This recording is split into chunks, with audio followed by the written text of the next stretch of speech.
I see. So Dr. Zakir, what is the significance of taking the Suhoor, the pre-dawn meal? According to the saying of our beloved Prophet Muhammad, it's mentioned in Sahih Bukhari, volume number 3, in the Book of Fasting, Hadith number 1923, where our beloved Prophet said that Suhoor, the pre-dawn meal, in it is blessing.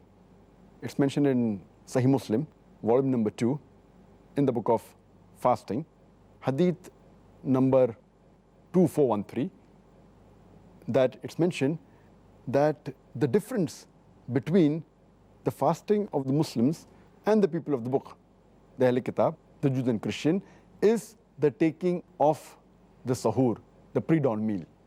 So that is the act which differentiates between the fasting of the Muslims and the people of the book, the Jews and the Christians.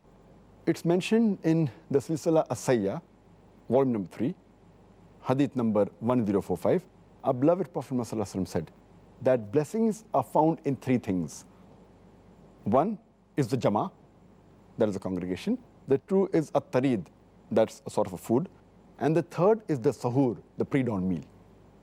A similar message is repeated in Silsila As-Sayyah, volume number 3, Hadith number 1291, where our beloved Prophet said, blessings are in 2 things.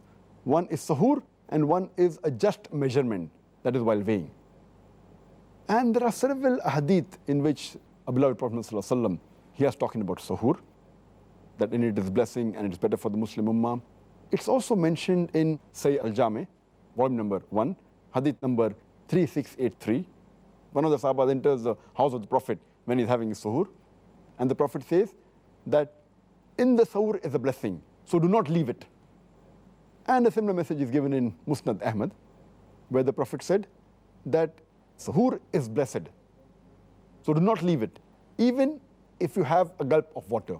Because Allah and His angels, they send blessings on the person who has Suhoor.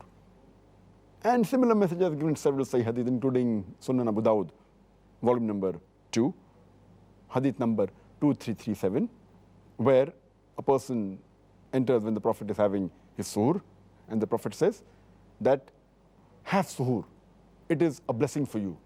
And in the Suhoor is a blessing. So there are various hadith talking about the blessings of Suhoor. So it is a ni'amah. And the reason the Prophet always said that have Suhoor, so that the people don't overburden themselves. Because when we fast, they should have the Suhoor. So that, they don't overburden themselves and they have the proper fast.